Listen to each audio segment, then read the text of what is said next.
Okay, we've got the Master Lock number 40 disc lock, stainless steel.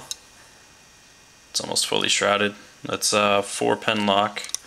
I've lost the key for this one in my travels, in my years, but that's okay because I can pick it fairly easily.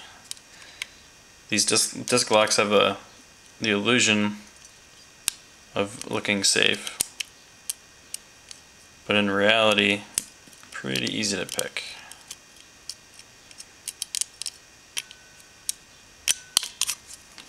As you can see.